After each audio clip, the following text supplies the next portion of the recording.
Deep in the forests, where no cameras roll and no witnesses survive to tell their tales, there are Bigfoot encounters so horrifying that they were buried by those who experienced them. Today, we will uncover the most terrifying Bigfoot encounters you were never meant to see. Forbidden testimonies of face-to-face meetings with something so monstrous that survivors still wake up screaming decades later. On March 9, 2023, a thermal drone clip surfaced online showing what appeared to be a tall figure dragging a human body through a forest clearing in Northern California. At first dismissed as a hoax, the footage soon drew attention from investigators and revealed a disappearance that no one could explain. A 30-second thermal drone video appeared online early in the morning on March 9, 2023. Someone posted it on a small Discord server that people used for tracking wildlife. The video showed two heat signatures moving across a clearing surrounded by thick forest. One figure stood upright. The other was lower and not moving. The taller figure appeared to drag the smaller shape by the arms. The ground was steep with drainage channels. There was no audio except the sound of drone rotors. Within hours, people started sharing the file on Reddit communities about cryptids. Different people gave it different titles when they reposted it. The version that spread most widely said it showed a Sasquatch dragging a body and described it as raw thermal footage that had leaked. The username of the original uploader matched an email address linked to Darren Klein.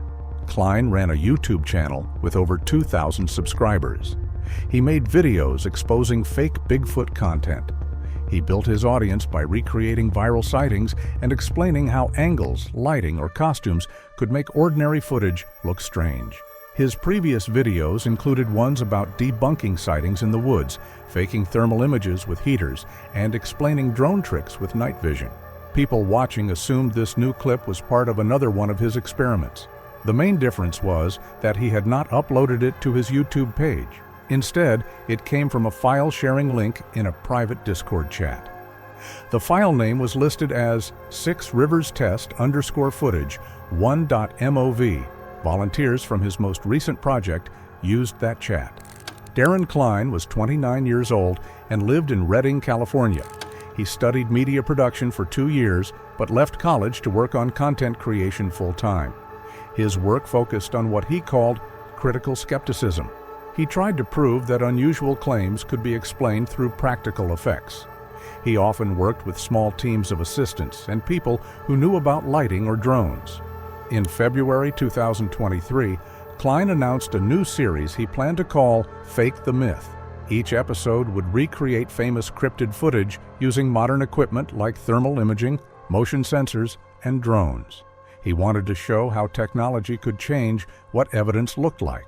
His first episode was supposed to be about Bigfoot sightings in 6 Rivers National Forest near the California-Oregon border. People had been reporting sightings in that area for decades. The forest was remote and did not have much park supervision. He recruited 2 local volunteers through a filmmaking forum. One was Eli Ward, who was 23 years old. Eli had taken drone technology courses at a community college, but dropped out. He owned several custom-built drones and had done freelance aerial mapping for forestry contractors. He joined because he heard Klein needed help testing thermal sensors. Friends said later that Eli saw it as a way to build work samples for technical jobs. The other volunteer was Maya Rourke. She was a friend of Darren's who handled lighting and site coordination. The group planned to film over 3 nights. They would use heat pads and heavy clothing to create shapes that looked like creatures on camera. Planning notes that people later found in a shared Google Drive folder showed their setup. They planned to use one stationary thermal camera on a tripod and one drone flying an automatic grid pattern. Actors would walk along preset paths while carrying heat packs to make tall, uneven shapes on thermal cameras. On the second night, March 8th, weather reports showed temperatures in the mid-40s Fahrenheit with patchy fog along river valleys. The crew camped near an unpaved service road known as Mile Marker 12, several miles north of Willow Creek. Cell phone service was weak but worked near ridgelines. At 9:15 in the evening, Klein launched the main drone for calibration. GPS logs that online users released later showed a standard grid flight that lasted 23 minutes. He then recorded several controlled tests with Eli acting as the creature while Maya marked timing on a notepad. Around 10:30 in the evening, the group had a disagreement about battery usage. The portable generator was running low on fuel. Eli wanted to save power for transferring data. Klein wanted one more test before the fog got thicker. According to things Maya said online later, the argument ended with Eli packing up his controller case and walking back toward the vehicles. At 11:05 in the evening, the group's internal chat showed its last message from Eli. He said he would head back first and told them to save battery for the outro. Maya remembered seeing his flashlight move down the slope and disappear. The timeline of events that night went like this. At 9:15 in the evening, the drone calibration flight finished. At 10:30, the argument about the generator happened. At 11:05, Eli left the site and sent his last message. At 11:40, the drone battery was at 22%, and Klein started a final flight manually. At 12:10 in the morning, the flight log showed the connection was lost due to signal obstruction. At 12:18, the drone returned automatically to where it launched. Klein later told viewers in a short community post that all usable footage had been stored and backed up. He said it would be edited for an upcoming video. He did not mention anyone missing. 2 days later, an anonymous user with the handle river_heat posted a download link to the Discord group that had been organizing props and location details. The message only said to look closer at a frame glitch at 2:06 in the morning. The file's metadata showed it was created at 2:06:14 in the morning, Pacific time on March 9th. That was almost 2 hours after Klein said his last flight ended. People who first saw it assumed it was a mislabeled test or a reposted copy. The footage showed the same clearing and same rock outcrop, though, confirming it was recorded at the crew's location. Analysts extracted GPS, altitude, and battery data from the SRT telemetry bundled with the clip and EXIF on the master. The coordinates matched the 6 rivers locations in Klein's earlier uploads. The path data also showed the drone flew continuously from 2:01 to 2:08 in the morning. This suggested either an automated restart or someone manually launching it again during the night. The 2:01 to 2:08 a.m. path is not part of the earlier return to home sequence. It is a separate second sortie. By 9 in the morning, clips had reached larger forums. Titles varied. Some called it the real thermal capture of Sasquatch. Others said the debunker exposed himself or described it as leaked drone footage from 6 rivers.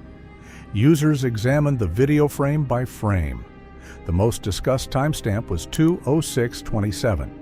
At that point, the taller signature bends down and lifts the smaller form by the arms, then drags it downslope. The motion is steady and not rushed. The smaller shape's heat fades near the lower limbs, which would be consistent with reduced blood circulation. Klein's fans started tagging him in threads, asking for an explanation. He replied once from his verified Reddit account. He said it was part of a staged test and the clip was out of context. He said no one was hurt. He did not upload the footage to his own channel. Thermal analysts pointed out several things that did not make sense. The drone platform was a DJI Mavic 3T with a 640 by 512 thermal module.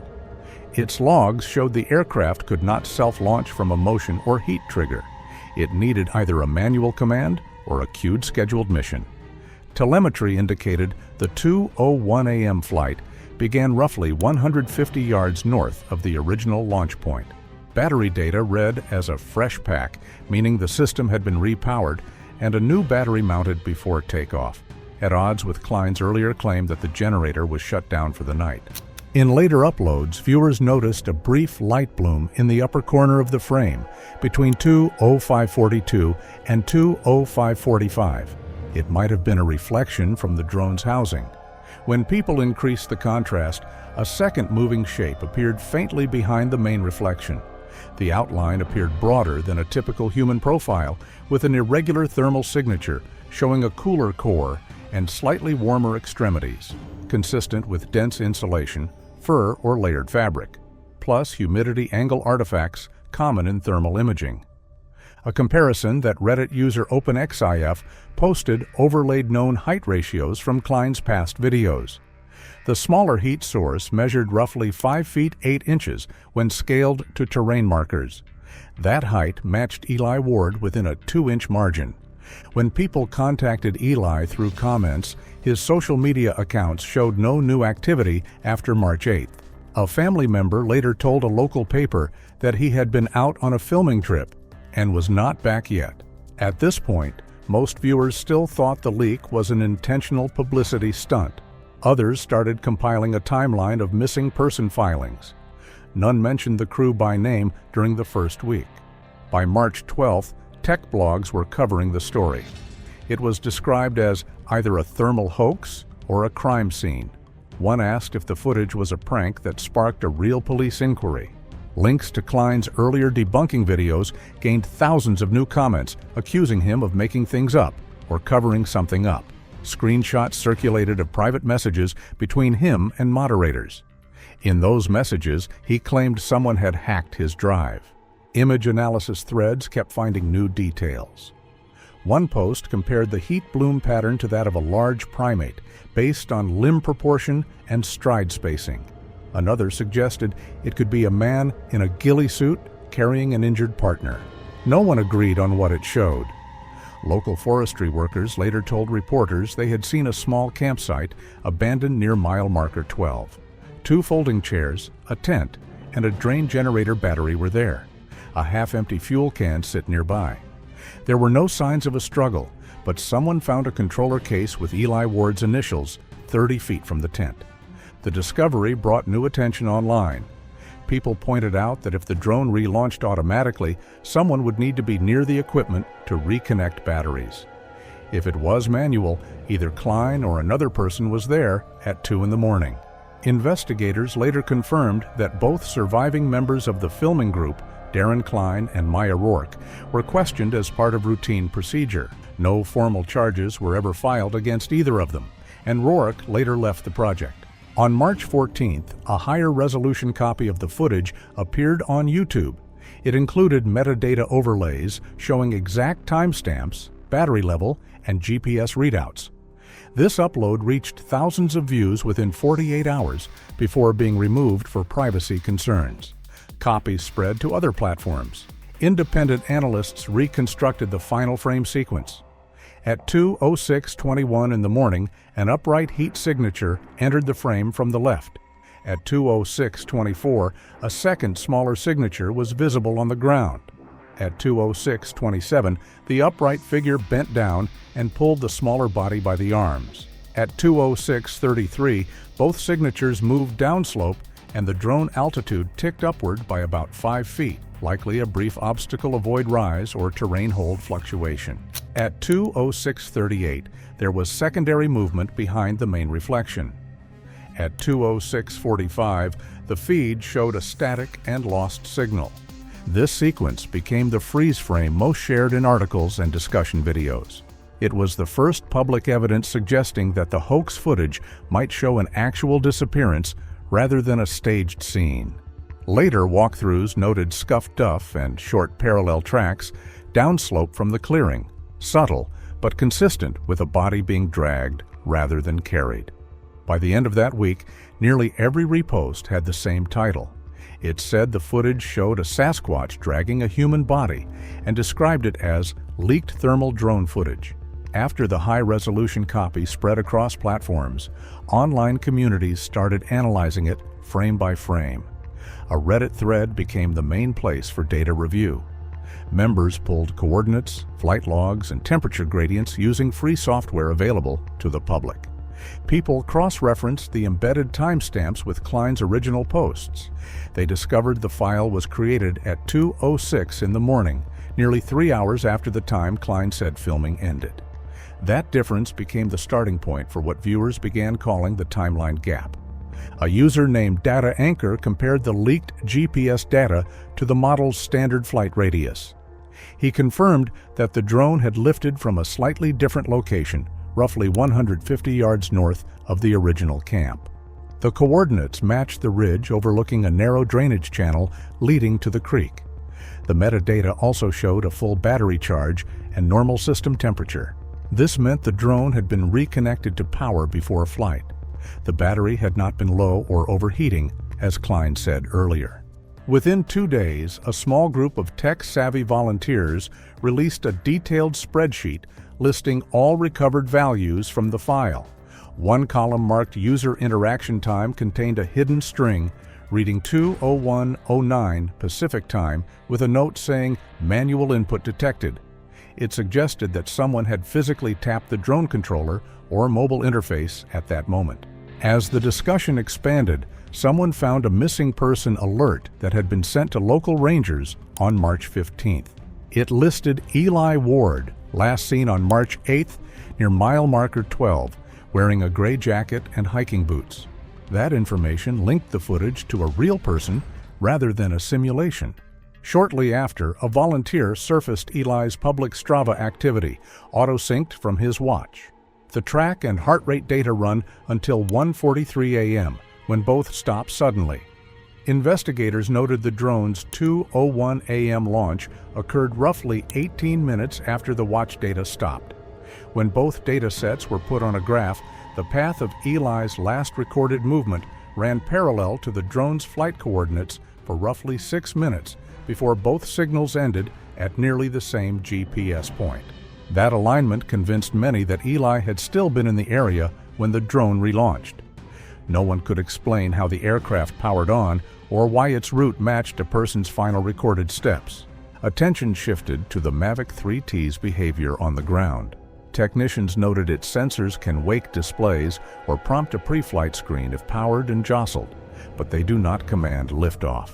Recreation showed sudden temperature or motion near a stowed powered aircraft could trigger a brief wake, yet a manual input or a scheduled mission was still required to launch. That narrowed theories to two. Someone on site executed a manual or scheduled launch, or a watchdog reboot resumed a queued mission after power was restored. A pure motion-triggered takeoff was ruled out by technicians. Discussion threads are divided into camps labeled manual launch, automatic wake, and staged upload. Each tried to account for the 2-hour timeline gap and Eli's disappearance. By mid-March, analysis reached single-frame detail. At frame 1842, viewers isolated a partial reflection at the edge of the screen, likely from a wet surface or metallic object. When the brightness curve was flattened, another motion trace appeared behind the reflection. It moved independently from the main heat signatures. It was broad-shouldered and irregular. The central temperature zone was colder than the surrounding outline, which would suggest dense surface coverage, such as heavy fur or layered clothing. A user compared the stride length to known human walking data. The ratio of shoulder width to leg length did not match typical human proportions. Other users said that sensor flare or double exposure could create the illusion of a second figure. The debate produced hundreds of diagrams, overlays, and simplified motion maps. But no one agreed. Around the same time, screenshots from a private Discord channel appeared. The messages were supposedly from Klein's project group, dated March 8th through 9th. In one, Klein wrote at 1:48 in the morning that the battery was still dropping and something was moving near the creek. He said he was staying up until the signal cleared. A later message at 1:52 in the morning said he was getting interference again and could not lock the GPS. The final message from the thread simply said that movement was registered north of camp. The authenticity of these logs could not be verified, but the timestamps matched the period when Eli's smartwatch last recorded movement. After the leak, Klein deleted the entire Discord server and restricted comments on his public channels. On March 18th, a local newspaper quoted an unnamed ranger from 6 Rivers National Forest, confirming that a missing person search had been conducted near mile marker 12. The ranger declined to give details, but mentioned thermal imaging provided by civilians. 2 days later, a partial copy of an internal incident report appeared anonymously on an image site. A redacted header and cropped pagination were visible. The text stated that a subject was located in a drainage basin. Human remains were present and partial, consistent with scavenger activity. Evidence of animal hair contamination was noted during recovery. No name was listed, and the document did not specify whether the remains were identified. Independent reporters tried to verify the leak, but the Forest Service declined to comment, citing ongoing analysis. Under growing pressure, Klein held a short live stream on March 21st. He spoke for 12 minutes, appearing tired and defensive. He said the footage had been stolen from a test archive and repeated that no one had been injured during filming. When viewers asked about Eli, he replied that everyone left the site fine and claimed the missing person report was unrelated. At the 8-minute mark, he insisted the drone's time settings were off by hours due to a firmware error. Viewers noticed a blinking red reflection behind him, consistent with the LED cadence of a DJI controller. Screenshots circulated online within minutes. Following the stream, Klein's social media accounts went private. Several of his older debunking videos disappeared, and comment sections filled with speculation that he was under investigation. There was no official statement confirming that. By late March, volunteers from Northern California's hiking forums organized small ground searches around the coordinates from the footage. They documented their findings publicly. They found abandoned fire rings, discarded food packaging, and a piece of torn reflective fabric. None showed clear evidence of a struggle. Local authorities advised against independent searches, citing rough terrain and wildlife hazards. A spokesperson said that civilian interference might compromise ongoing analysis. Still, new clips appeared daily. Some claimed to show additional heat traces from nearby areas. Most were proven to be misidentified animals or lens artifacts. A few channels compiled all available drone data into a reconstruction video.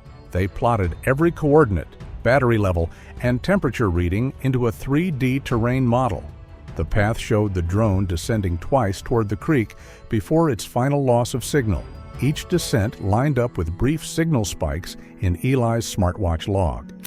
At 2:06 in the morning, both devices registered a loss of connection at the same time. The smartwatch log ended with a sharp heart rate spike, then flatline. The drone's telemetry showed sudden pitch movement upward, then complete data cut. Experts noted that such a simultaneous loss suggested close proximity between subject and aircraft, within 20 to 30 feet. On April 1st, a regional environmental blog published an interview with a park employee who spoke anonymously.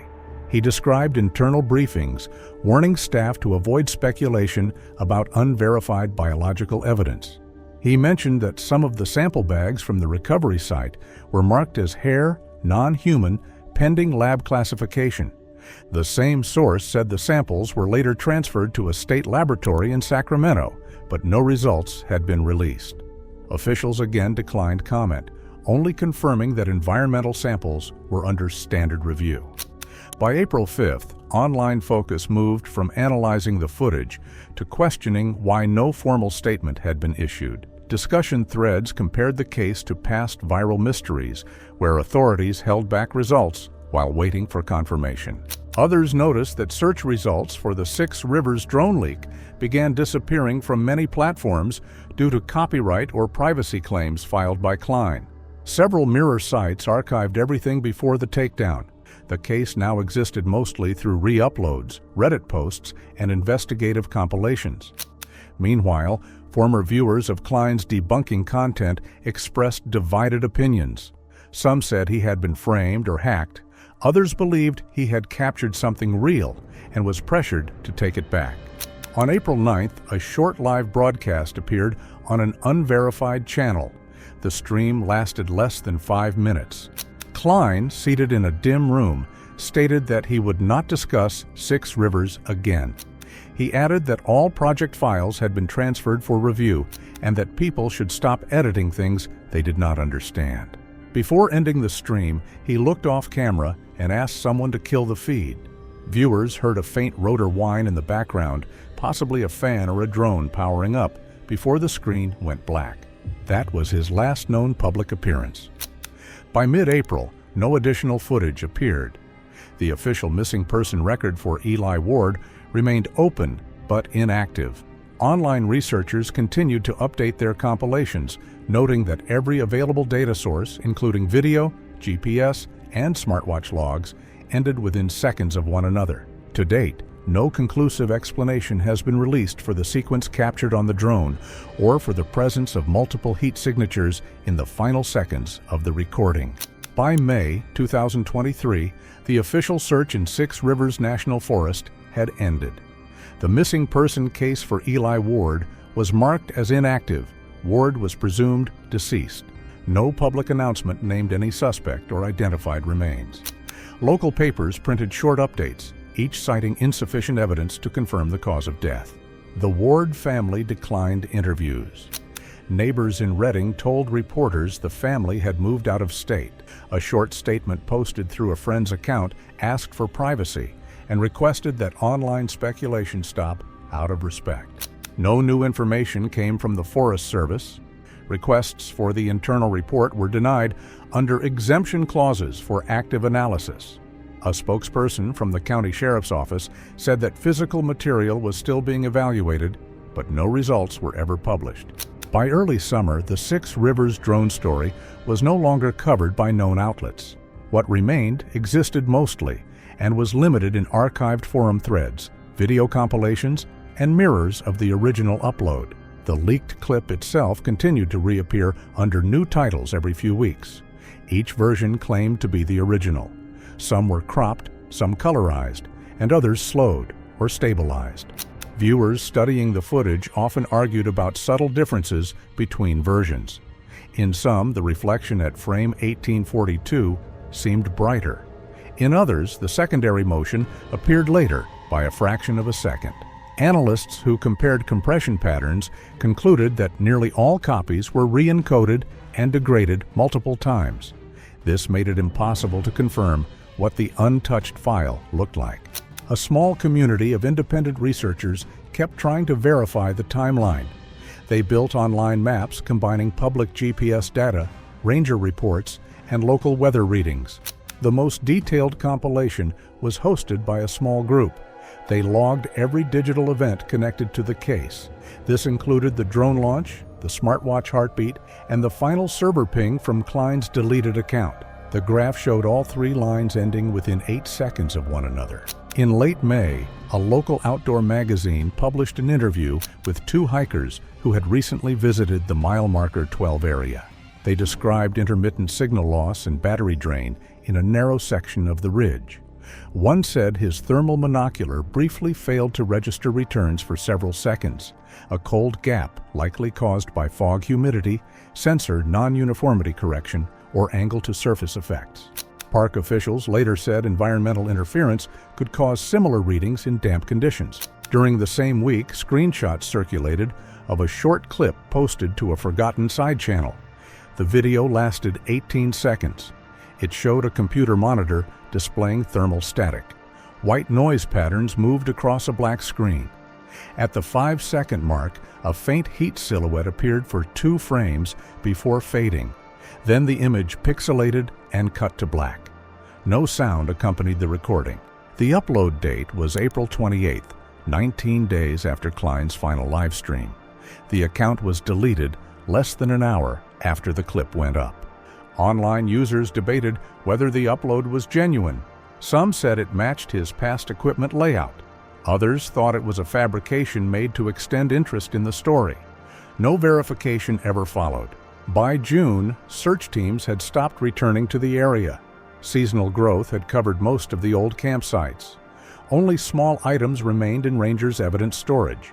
These included a fuel can, a partial tent pole, and one damaged drone propeller recovered downstream. Occasionally, local residents mentioned seeing private vehicles parked near the trailheads at night. Rangers noted increased trespassing reports, but found nothing suspicious when checking the sites. The Six Rivers footage never disappeared completely. It continued to circulate in private groups and off-platform archives. Each new repost drew temporary waves of interest before fading again. Several amateur documentaries used the material under fair use claims. They paired it with voiceover analyses of digital evidence chains. Others focused on inconsistencies in Klein's explanations. These included his timeline, his missing backup drives, and the vanished raw files from his Google account. In one podcast interview months later, a former collaborator who worked with Klein on earlier debunking projects said he had become withdrawn after the incident. According to her, he avoided public contact and refused to discuss anything involving Six Rivers or drones. By late 2023, only a few details remained uncontested. The leaked file was real and originated from one of Klein's drones. The timestamps aligned with the period when Eli Ward went missing. The drone and smartwatch data ended within seconds of each other. Everything else stayed unresolved. Researchers reviewing recovered logs often quoted the same technical note that circulated from early discussions. In the final recovered frame, 2 heat signatures remain visible. One was prone, one standing still. The second figure moves first. No one has confirmed what the second figure was.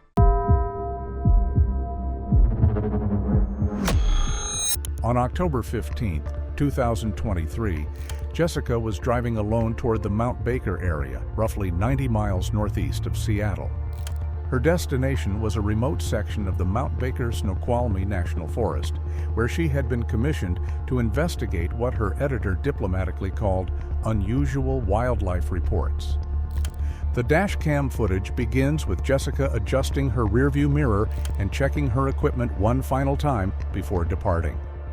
Her voice, clear and professional, addresses the camera she's mounted on her dashboard, a habit she'd developed for documenting her fieldwork. Jessica recorded a brief field log before setting out toward the Baker area. She noted that the weather was clear and visibility would likely remain good for several hours.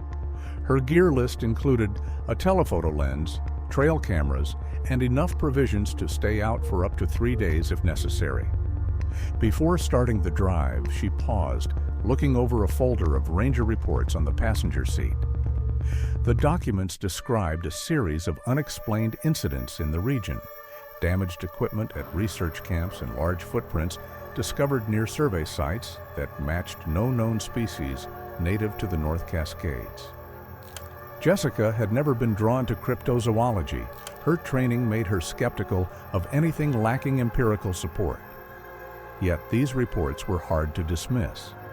They came not from fringe enthusiasts, but from people she respected: career rangers, wildlife biologists, and locals who had spent their entire lives in these mountains. She framed her investigation carefully in her notes, approaching the claims without bias and aiming to document an environmental cause or behavioral misidentification behind the sightings, never realizing that her search for reason would lead her straight into the inexplicable. She couldn't have known that by entering the Mount Baker wilderness, she would become part of the very mystery she'd set out to explain, or that the real question waiting in those woods wasn't what she'd find, but whether she'd return to tell it. The timestamp on Jessica's dashcam reads 2:31 p.m. as she merges onto State Route 20, the North Cascades Highway. The October afternoon light filters through the canopy above, creating shifting patterns of shadow and brightness across her windshield. The road winds steadily upward, following the natural contours of the mountainside. Jessica's commentary provides a steady narration as she drives, her voice relaxed and conversational. She notes the elevation, around 1,500 feet, and remarks that the area offers ideal habitat for black bears, cougars, and possibly even wolves migrating south from Canada. Halfway through the sentence, she pauses, glancing toward the tree line as though something had caught her eye. Then she resumes as if nothing happened. Her phone rings through the car's Bluetooth system. The caller ID shows her editor, Marcus.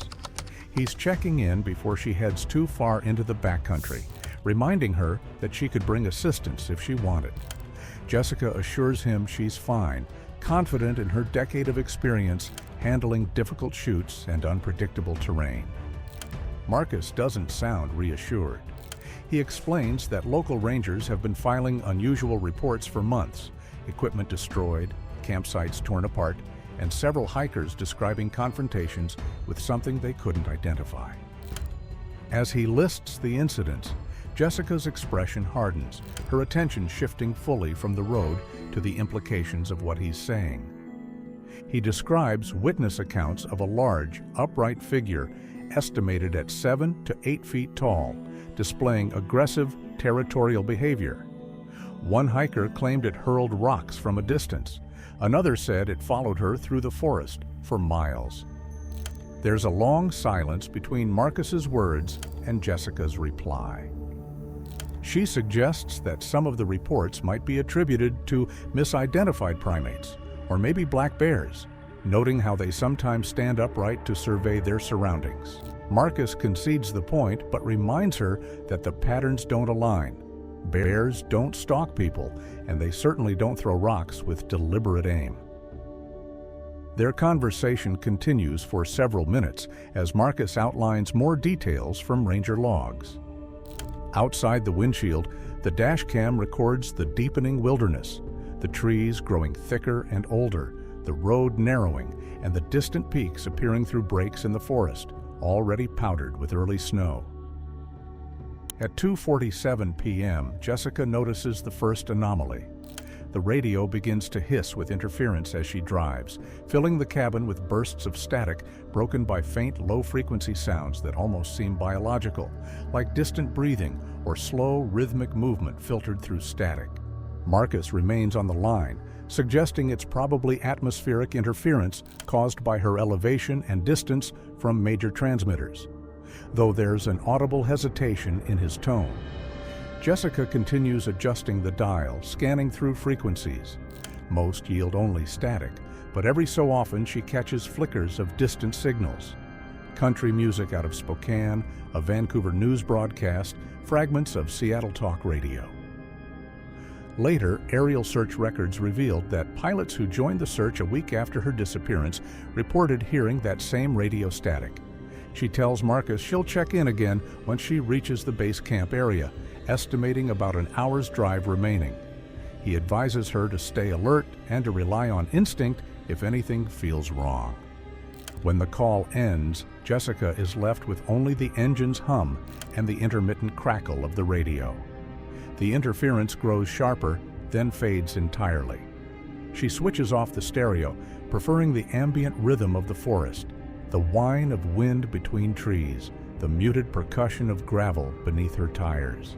Mile marker 47 sits at a sharp bend in the road where the highway curves around a massive granite outcropping. The dashcam timestamp shows 3:02 p.m. when Jessica first notices something unusual in the tree line to her right. She slows the vehicle, pulling onto a narrow shoulder barely wide enough for her SUV. The dashcam continues recording as she shifts into park, leaving the engine running. Through the windshield, the forest appears normal. Towering Douglas firs, thick undergrowth, the dappled light of late afternoon filtering through the canopy. But something catches Jessica's trained eye. A subtle movement, something darker than shadow, flickers between the trees about 30 yards from the road near a fallen log. She reaches for her binoculars, raising them slowly as the dashcam records her measured, deliberate motions. For nearly 2 minutes, she studies the spot in silence, adjusting focus, scanning for definition or movement. Then, just for a second, her hand trembles. Whatever she sees is enough to change her plan. After a moment's hesitation, she opens her door and steps out, intent on getting a closer look. Jessica exits the vehicle, leaving the driver's door open and the engine running. The dashcam now shows an empty driver's seat, the forest visible through the open door. Her footsteps can be heard moving away from the vehicle, accompanied by the sound of breaking twigs and rustling undergrowth. For 3 minutes and 17 seconds, the dashcam records only the empty interior of her SUV and the ambient sounds of the forest. Occasionally, Jessica's voice can be heard in the distance, though her words are indistinct. Then she returns, moving quickly, but not quite running. Jessica slides back into the driver's seat, slightly out of breath, her face lit by a mix of exhilaration and disbelief.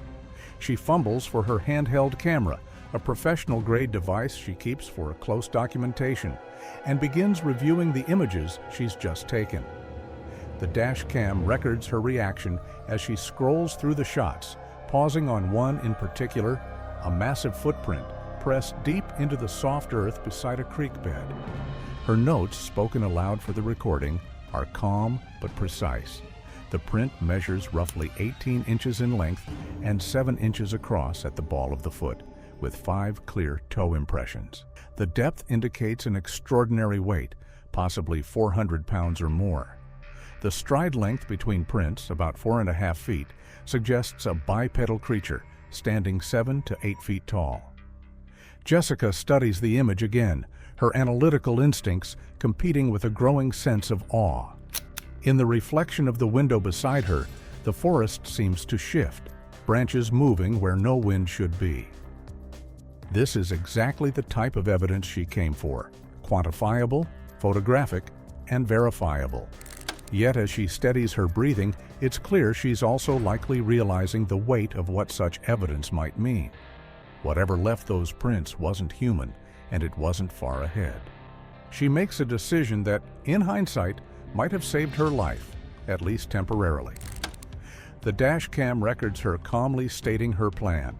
She will return to town, find a motel for the night, and come back in the morning better equipped and rested. Her tone is steady but edged with fatigue, the kind of practical resolve born from experience in the field. She organizes her notes, checks her gear one last time, and starts the engine.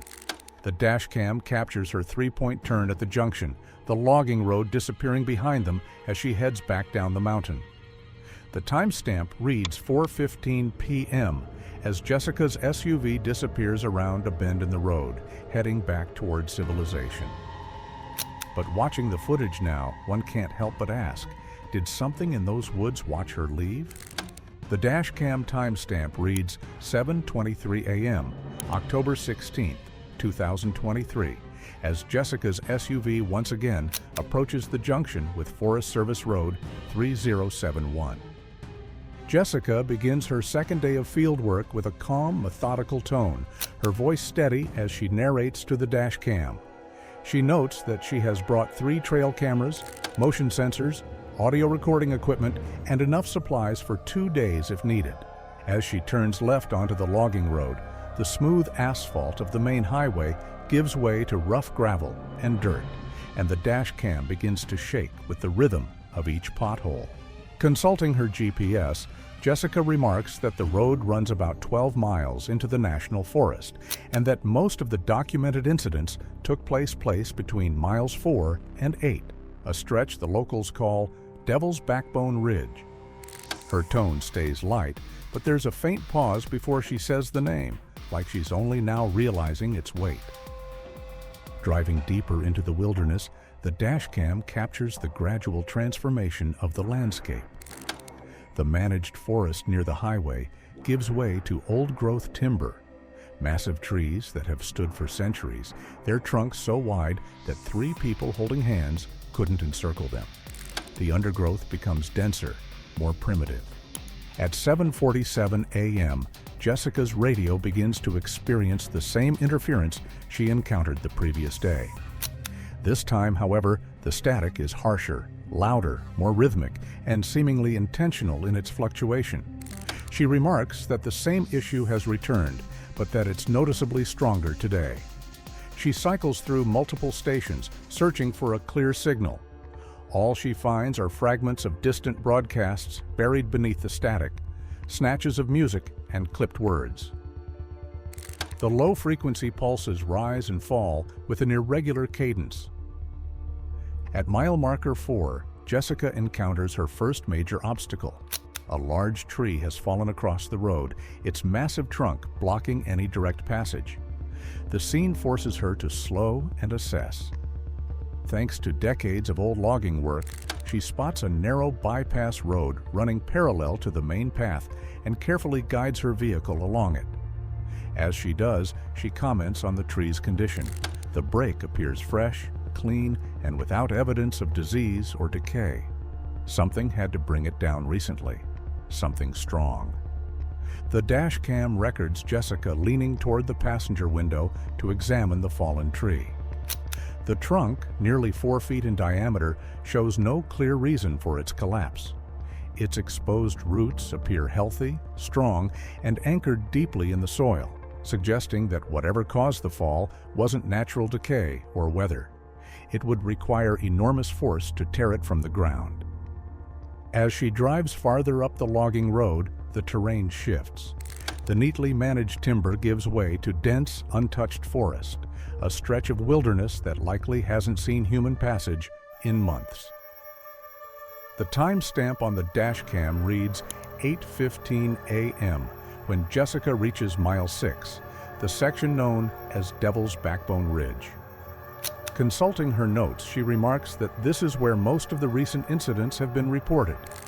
Her plan, she explains methodically, is to establish a small base camp and deploy her trail cameras in a perimeter around the site. Her voice stays steady, but she glances twice at her side mirror, as if something has caught her peripheral vision. Jessica parks in a natural clearing just off the road, surrounded by towering trees that blot out much of the morning light. When she cuts the engine, the quiet feels absolute, broken only by faint wind threading through the canopy and the distant hollow croak of a raven. She checks her phone and confirms that there's no signal, no bars, no data, no contact with the outside world. The realization settles in quietly. From this point on, she is completely alone. At 9:15 a.m., Jessica begins setting up her equipment. The dash cam continues recording as she moves in and out of frame, carrying cameras, tripods, and monitoring devices. She narrates into her handheld recorder as she moves through the site, documenting her setup methodically. Trail Camera 1 is positioned overlooking the main game trail, the most obvious route for large animals moving through the area. Camera 2 covers the narrow creek crossing where she had discovered the footprints the previous day. Camera 3 is placed to monitor the clearing marked by the splintered branches, a spot that still shows signs of recent disturbance. For a brief moment, one camera feed flickers as if reacting to motion, then stabilizes. By 11:30 a.m., Jessica has completed her setup and returns to her vehicle to monitor the feeds from her trail cameras. The dash cam captures her reviewing the live video streams on her laptop, occasionally making notes in a field journal. For nearly 4 hours, nothing happens. The trail cameras record the normal activities of forest wildlife: a few squirrels, a pair of ravens, a black-tailed deer that approaches one of the cameras before being startled away. But every so often, the ambient audio drops for a split second. Then at 3:47 p.m., everything changes. Jessica is reviewing footage from Trail Camera 2 when movement on the main road catches her attention. The dash cam captures her sudden alertness as something large crosses the logging road approximately 200 yards ahead of her position. She instinctively reaches for her binoculars, trying to focus on the shape moving between the trees. The figure is visible for only a few seconds before disappearing into the forest on the opposite side. But those few seconds are enough to confirm Jessica's worst fears and greatest hopes simultaneously. The creature is massive, easily 7.5 feet tall, with a broad, muscular build covered in dark, coarse hair. The treetops sway after it passes, though the air itself is still. She exhales sharply, realizing what she has just seen, a mixture of awe and terror running through her. It's real, everything she came here searching for. That realization seems to override caution. She grabs her handheld camera and exits the vehicle, leaving the engine running and the dash cam recording. This decision, to leave the safety of her SUV and pursue the creature on foot, will prove to be the beginning of the end. The dash cam shows an empty driver's seat, the forest visible through the open door. Jessica's voice drifts from deeper in the woods as she describes following a trail marked by broken branches and crushed vegetation. For several minutes, only her faint commentary and the quiet hum of the forest are audible, until at 3:52 p.m., her tone changes. She reports seeing something standing about 50 yards ahead, silent and motionless, watching her. Her voice lowers, trembling, as she estimates its height at nearly 8 feet, shoulders impossibly wide, arms hanging long past the waist. Then a new sound enters the audio feed, a deep, guttural vocalization unlike any known wildlife call. These sounds were later found to be consistent with communication between multiple large primates, possibly coordinating some kind of group activity. If true, how long had they been there? Listening, waiting, learning? At 3:57 p.m., the situation collapses. A roar erupts, powerful enough to distort the dash cam's audio. Jessica's scream follows, then the chaotic sounds of pursuit, crashing brush, pounding footsteps. Moments later, the camera captures her sprinting from the trees, terrified, pursued by a massive dark shape. She throws herself into the SUV, slams the door, and starts the engine. Through the rear window, the creature is briefly visible, tall, broad, and unmistakably hostile. At 4:01 p.m., Jessica drives at reckless speed down the logging road, the dash cam shaking violently with each bump. Her voice is tight and breathless as she describes something large keeping pace in the tree line. Something hits the side mirror. It snaps back, but she doesn't stop. Was that a branch or something else? Later commentary by wildlife biologist Dr. James Thornton identified parallels with earlier wilderness disappearances, suggesting an escalation from defensive to predatory behavior. These creatures, he warned, were not merely protecting territory, they were hunting. Then, at 4:04 p.m., the front tire strikes a sharp rock. The blow causes the SUV to swerve violently as air hisses from the puncture. She fights to maintain control, but the deflating tire drags her toward the ditch. By 4:07 p.m., the vehicle is barely drivable. The creature moves closer now, visible in short bursts as it shadows her from the woods. When the tire finally gives out, Jessica stops on a narrow shoulder. Her satellite phone shows no signal. At 4:09 p.m., she decides to abandon the vehicle. She packs essential gear, secures the memory cards, and leaves toward the main road. The dash cam records her calm but strained voice explaining her plan before she disappears down the logging road. Her last words, directed at the camera, is a farewell to her family. The SUV remains still as the timestamp advances: 4:15 p.m., 4:16 p.m., 4:17 p.m. At 4:18 p.m., movement stirs behind it. The dash cam keeps recording as the light fades and the forest grows unnaturally quiet. By 4:33 p.m., the silence is broken by distant cries. Jessica's voice calling for help. At 4:35 p.m., the forest falls silent again. The dash cam continues to record the empty road, its lens fixed on the stillness that follows. This time, the silence doesn't break. However, an audio analysis later revealed that the apparent silence following Jessica's last scream was not truly silent. Using advanced filtering techniques, they isolated sounds below the normal range of human hearing, infrasonic frequencies suggesting large animals moving through the forest. Slow, deliberate movements from multiple sources. At 5:50 p.m., as shadows begin to lengthen across the logging road, something extraordinary happens. The dash cam captures a figure emerging from the forest, not the massive creature that had been hunting Jessica, but Jessica herself. She appears at the edge of the camera's field of view, moving slowly and unevenly toward her SUV. Something is clearly wrong. Jessica's posture is hunched, her left arm pressed tightly against her torso as if to stem bleeding. Her clothes are torn and smeared with dirt, and dark stains spread across her shirt and jacket. Her right leg drags slightly with each step, suggesting an injury severe enough to impair her movement. When she reaches the vehicle, the dash cam captures her leaning heavily against the door for support before pulling it open. She breathes in short, shallow bursts, clearly in pain, but remains focused. Despite her condition, her actions are deliberate. She rummages through her gear, removing memory cards from her cameras and checking each one as though verifying what's been recorded. There's no sign of panic in her expression now, only exhaustion and grim determination.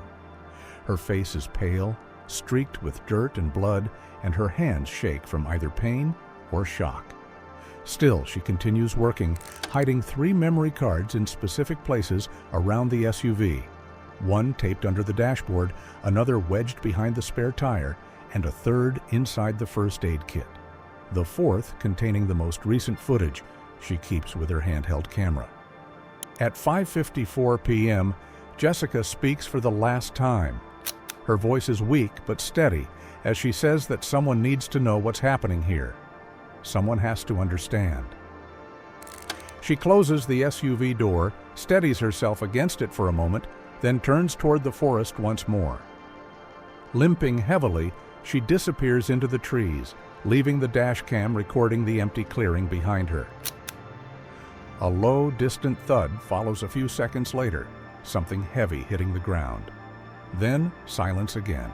Afterward, Jessica closes the SUV door and turns toward the trees. At 5:57 p.m., the dash cam records her final movements, walking with a strangely rigid gait, heading straight into the darkest part of the forest until she disappears from view. The dash cam continues recording, its battery slowly draining as the hours pass. The timestamp advances through the evening, 6 p.m., 7 p.m., 8 p.m. Darkness falls over the forest, and the camera's night vision mode activates, casting everything in an eerie green glow. Tiny glints, like eyeshine, appear at the edge of the frame, then vanish when the wind stirs. At 11:23 p.m., the dash cam captures its final significant footage. Something large moves through the trees behind the abandoned SUV, a massive bipedal figure that pauses at the edge of the clearing. For nearly 30 seconds, the creature stands motionless, as if studying the abandoned vehicle. Then it turns and disappears back into the forest. Before it's gone, the camera catches a brief reflection, metal, not fur, flashing on its arm. A tool or something taken from her gear? The dash cam continues recording until 3:47 a.m. on October 18th, when its battery finally dies. The screen goes black, ending 73 hours of continuous documentation that would later become crucial evidence in one of the Pacific Northwest's most disturbing missing person cases. October 20th, 2023 dawned clear and cold in the Mount Baker wilderness. Jessica Marcial had been missing for 4 days, and the search effort coordinated by the Whatcom County Sheriff's Office after being alerted by her editor.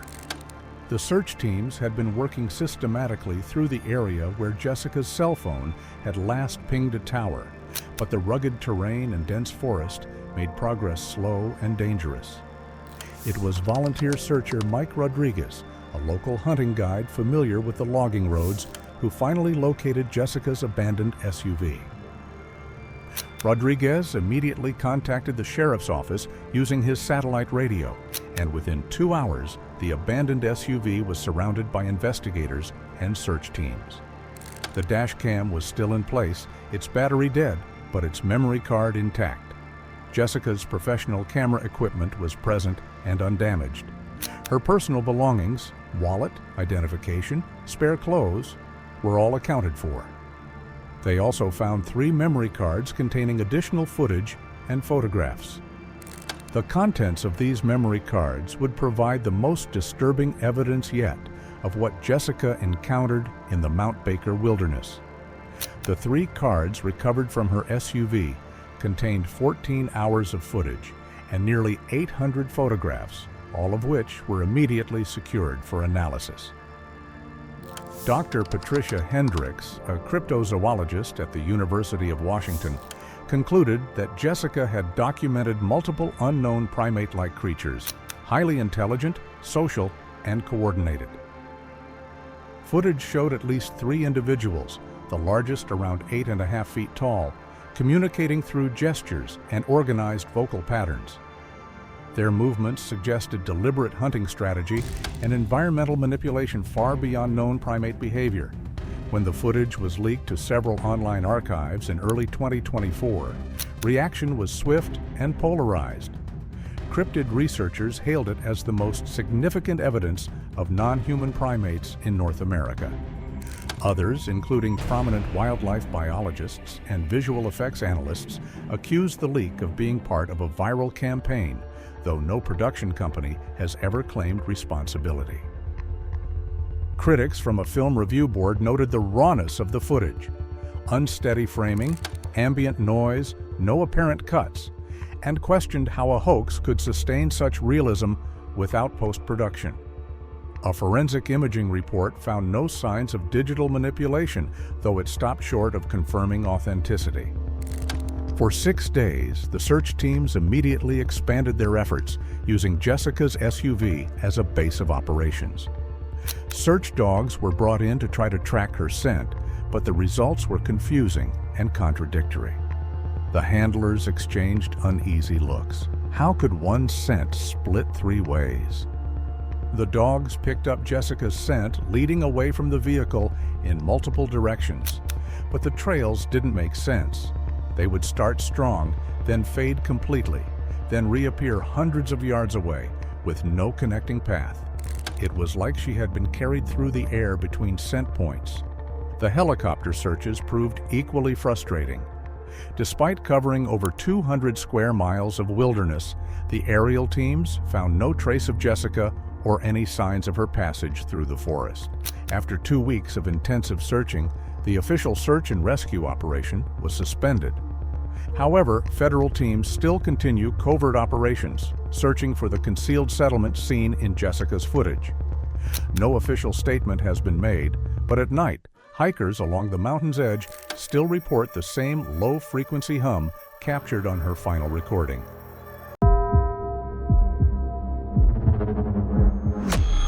On August 12, 2022, 31-year-old Marcus Chen pitched his tent in what he thought would be a peaceful spot along the Cascade River in North Cascades National Park, Washington. A software engineer from Seattle who had been camping solo for over 6 years, Marcus was seeking a weekend escape from the digital world that consumed his weekdays. What began as a routine 2-night camping trip to clear his head would become the most harrowing experience of his life and challenge everything he thought he knew about what lurked in the Pacific Northwest wilderness. Marcus Chen had always been drawn to solitude. Growing up in the suburbs of Seattle, he discovered early that nature provided the perfect antidote to his high-stress career in tech. Every few weeks, he would load his Honda Civic with camping gear and disappear into the mountains, often not speaking to another human being for days at a time. His friends at work thought he was crazy for camping alone, but Marcus found these solo adventures essential for his mental health and creativity. The North Cascades had become Marcus's favorite destination over the past 2 years. The rugged peaks, pristine alpine lakes, and dense old-growth forests offered the kind of raw wilderness experience that was becoming increasingly rare in the Pacific Northwest. He had explored dozens of trails throughout the region, always seeking more remote locations where he could truly disconnect from civilization. For this particular August weekend, Marcus had chosen a relatively unknown camping spot along the Cascade River, about 15 miles from the nearest paved road. He had discovered the location through an obscure hiking forum, where a fellow backpacker had mentioned a hidden meadow beside the river that offered spectacular views of the surrounding peaks. The description promised solitude and natural beauty, exactly what Marcus was seeking. Marcus arrived at the trailhead on Friday afternoon, August 12, 2022, after taking a half-day off work. The parking area was completely empty, which wasn't unusual for such a remote location on a weekday. He spent 30 minutes organizing his gear and checking his equipment, including a new lightweight tent he was eager to test and a high-end sleeping bag rated for temperatures down to 20 degrees. His pack weighed 38 pounds, loaded with 2 nights' worth of food, camping essentials, and a few luxury items like a portable camp chair and a paperback novel he'd been meaning to read. Marcus had learned from years of solo camping that comfort items were worth their weight when you were spending extended time alone in the wilderness. The hike to his chosen campsite took just over 2 hours, following an old logging road that gradually narrowed into a single-track trail. The path wound through dense stands of Douglas fir and western hemlock, crossing several small creeks before opening into the meadow that had been described in the forum post. The location was even more beautiful than Marcus had imagined. A grassy clearing beside the rushing Cascade River, surrounded by towering peaks and ancient trees. Marcus spent the remainder of Friday afternoon setting up his camp and exploring the immediate area. He positioned his tent on a slight rise about 50 yards from the river, providing good drainage and a clear view of the surrounding forest. The spot felt perfect, secluded enough for complete privacy, but open enough to feel safe and comfortable. As evening approached, Marcus prepared a simple dinner on his camp stove, while enjoying the peaceful sounds of the river and the gradual transition from daylight to dusk. He had always loved this time of day in the wilderness, when the forest seemed to come alive with subtle sounds and movements. The stress of his work week began to melt away as he settled into the rhythm of camp life. That first night passed without incident. Marcus slept soundly in his new tent, lulled by the constant sound of flowing water and the gentle rustling of wind through the trees. He woke refreshed on Saturday morning, looking forward to a full day of hiking and photography in the surrounding area. Saturday proved to be everything Marcus had hoped for. He spent the morning exploring upstream along the river, discovering hidden pools and small waterfalls that would have made perfect swimming holes if the water hadn't been so cold. The afternoon was devoted to hiking up a steep ridge that offered panoramic views of the North Cascades wilderness, stretching endlessly in all directions. As Marcus made his way back to camp in the late afternoon, he noticed something that hadn't been there when he left that morning. Near the edge of his campsite, pressed into a patch of soft earth beside the river, was what appeared to be a large footprint. The impression was roughly 14 inches long and significantly wider than any human foot, with clearly defined toe marks that suggested whatever made it had been walking upright. Marcus knelt beside the print, trying to make sense of what he was seeing. His first thought was that it might be a bear track, but the shape was all wrong. Bears left claw marks and had a completely different foot structure. This print looked disturbingly human-like, but far too large to have been made by any person. He spent several minutes examining the track, taking photos with his phone and trying to think of rational explanations. The print was fresh, made sometime during the day while he was away from camp. The depth suggested something very heavy, probably weighing several hundred pounds. Most puzzling was the fact that there was only one clear print visible, as if whatever made it had been careful to step only in that one spot of soft ground. Marcus searched the surrounding area for additional tracks, but found nothing conclusive. There were some disturbed areas in the vegetation, and what might have been partial impressions in harder ground, but nothing as clear as the single print near his tent. The discovery left him feeling unsettled, though he tried to rationalize it as probably being from some large animal he wasn't familiar with. As darkness fell on Saturday night, Marcus found himself more alert than usual to the sounds around his campsite. Every snap of a twig or rustle in the bushes seemed amplified, and he caught himself straining to listen for anything unusual. He had never been particularly nervous about camping alone, but the mysterious footprint had planted a seed of unease that he couldn't shake. Marcus eventually fell asleep around 11 p.m., but his rest was fitful and interrupted by strange dreams. He found himself waking periodically throughout the night, listening to the forest sounds and trying to determine if anything was out of place. Each time he woke, the wilderness seemed normal, just the usual symphony of insects, small animals, and wind through the trees.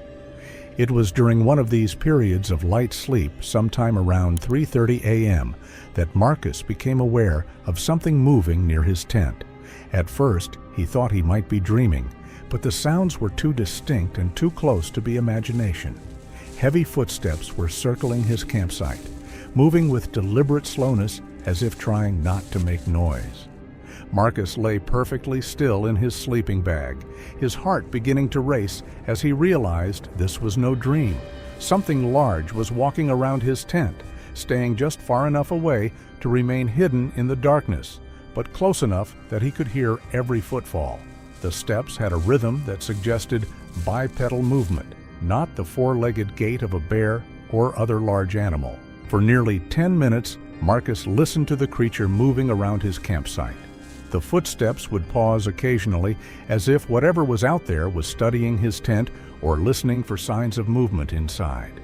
During these pauses, Marcus could hear what sounded like heavy breathing, deep and rhythmic, like that of a large mammal. Then, without warning, the footsteps stopped directly beside his tent. Marcus could sense a massive presence just inches away from where he lay, separated only by the thin nylon wall of his shelter. His entire body was rigid with fear, and he found himself holding his breath as he tried to remain as still and quiet as possible. What happened next would haunt Marcus for months afterward. Something began to gently press against the side of his tent, as if a large hand was exploring the fabric. The pressure moved slowly along the wall, starting near his feet and gradually working its way toward his head. Marcus could feel the tent wall bowing inward under the weight of whatever was touching it. The exploration continued for what felt like an eternity, but was probably only a few minutes. Marcus lay frozen, afraid that any movement might provoke whatever was outside his tent. The pressure was firm but not aggressive, more curious than threatening. It was as if something was trying to understand what the tent was and what might be inside it. Then came the moment that would change Marcus's life forever. As the pressure reached the area near his head, Marcus heard a sound that made his blood run cold, a low, rumbling vocalization that was unlike anything he had ever heard. It wasn't quite a growl, but it wasn't human either. The sound seemed to come from deep within a massive chest, resonating with intelligence and what could only be described as curiosity. Unable to contain his terror any longer, Marcus's body betrayed him with an involuntary gasp. The sound was barely audible, but it was enough. The pressure against his tent wall immediately stopped, and Marcus could sense the presence outside, shifting its attention directly toward where he lay. For several seconds, there was complete silence. Marcus could feel eyes watching him through the tent wall, studying him with an intelligence that was both alien and disturbingly familiar. The sensation was overwhelming, like being examined by something that understood exactly what he was, but remained completely unknown to him. Then, as suddenly as it had begun, the encounter ended. Marcus heard the heavy footsteps moving away from his tent, but instead of the careful, stealthy movement from before, the creature now moved with purpose and surprising grace. Within moments, the sounds faded into the distance, leaving Marcus alone with his racing heart and the terrifying knowledge of what had just occurred. Marcus didn't sleep for the rest of the night. He lay in his sleeping bag until dawn, listening for any sign that the creature might return. Every sound in the forest seemed magnified, every shadow outside his tent a potential threat. When the first light of morning finally appeared, Marcus had never been so grateful to see the sun. His first instinct was to pack up immediately and hike out, but daylight brought a measure of courage and curiosity that overrode his fear. Marcus needed to understand what had happened, and he knew that leaving without investigating would haunt him forever. He spent the morning carefully examining the area around his tent, looking for any evidence of his nighttime visitor.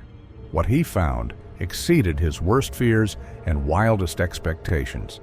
The ground around his campsite was covered with tracks, dozens of clear footprints that told the story of his encounter in disturbing detail. The prints showed that something large and bipedal had indeed circled his tent multiple times, approaching from different angles as if studying the best way to investigate. The clearest prints were near where Marcus had felt the pressure against his tent wall.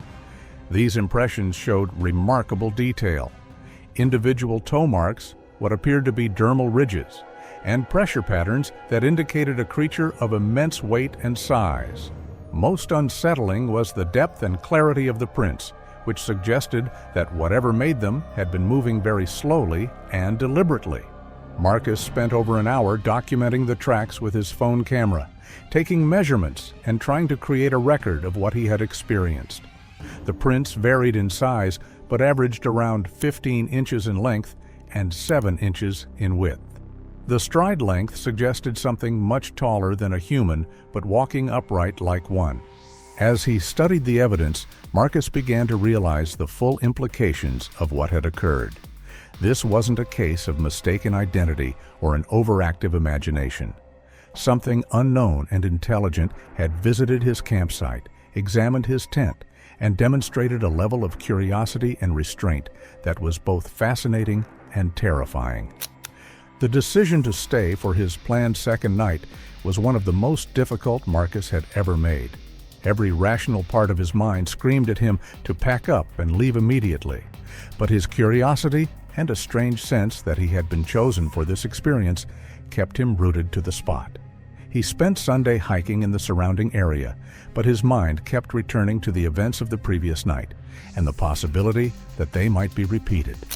As evening approached on Sunday, Marcus found himself both dreading and anticipating what might happen. He prepared for bed with a mixture of fear and excitement, wondering if his mysterious visitor would return. He had positioned his phone within easy reach, hoping to capture audio or video evidence if another encounter occurred.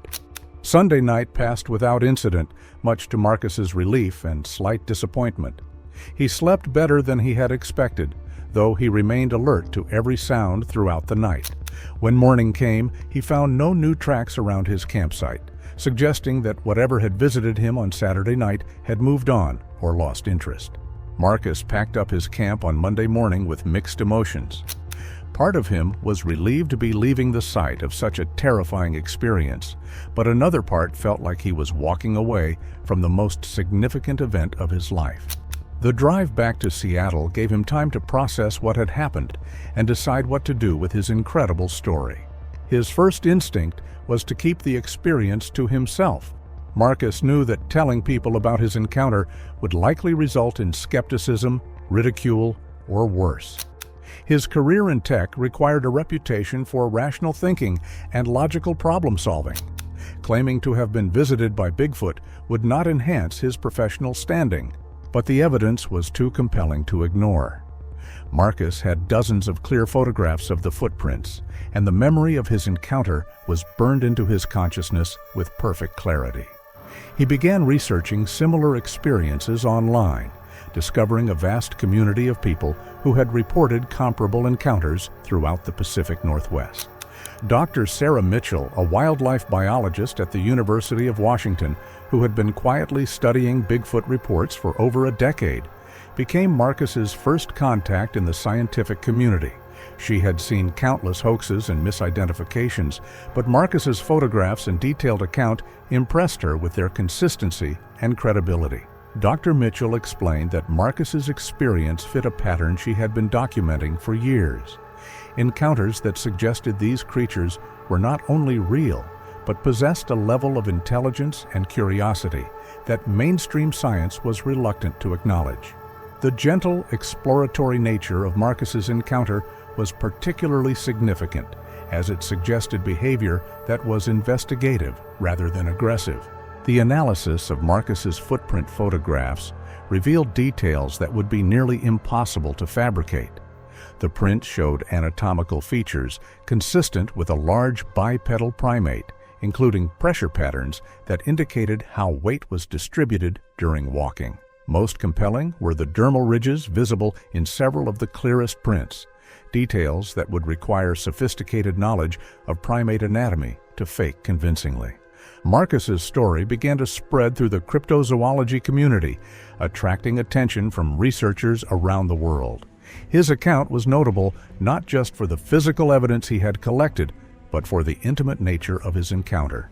Most Bigfoot sightings involve brief glimpses of creatures at a distance. Marcus had experienced prolonged close contact that provided unprecedented insights into the behavior of these mysterious beings. The psychological impact of his experience was profound. Marcus found himself changed by his encounter, more aware of the mysteries that still existed in the natural world, and less certain about the boundaries between the known and unknown. His weekend camping trips took on new meaning as he searched for additional evidence and hoped for another encounter with the creature that had visited his tent. 6 months after his original experience, Marcus returned to the same campsite, hoping to find additional evidence or perhaps encounter his mysterious visitor again. The location looked exactly as he remembered, but despite spending 3 nights in the same spot, nothing unusual occurred. The creature, whatever it was, had moved on or chosen not to reveal itself again. Marcus's encounter has become one of the most well-documented and credible Bigfoot reports in recent years. His background in technology, the quality of his photographic evidence, and the detailed nature of his account have convinced many researchers that he experienced something genuinely extraordinary. The gentle, curious behavior he described has added new dimensions to our understanding of how these creatures might interact with humans. The creature that visited Marcus's tent on that August night in 2022 remains as mysterious as ever. But the brief contact between human and unknown being has provided a glimpse into a hidden world that exists parallel to our own, reminding us that even in our modern age of scientific advancement, the wilderness still holds secrets that challenge our understanding of what's possible. Marcus continues to camp in the North Cascades, always hoping for another encounter, but never again experiencing anything like that terrifying and wonderful night when something unknown chose to investigate his tent.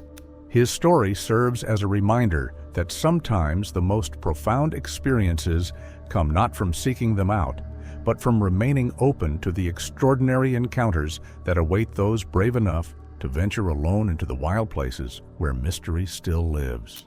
The truth about what pressed against Marcus's tent wall that night may never be fully understood, but his experience has opened new avenues of research and added to the growing body of evidence that suggests we are not alone in the wilderness. Sometimes, in the deepest forests of the Pacific Northwest, we are the ones being watched, studied, and perhaps even protected by intelligences that remain just beyond our understanding.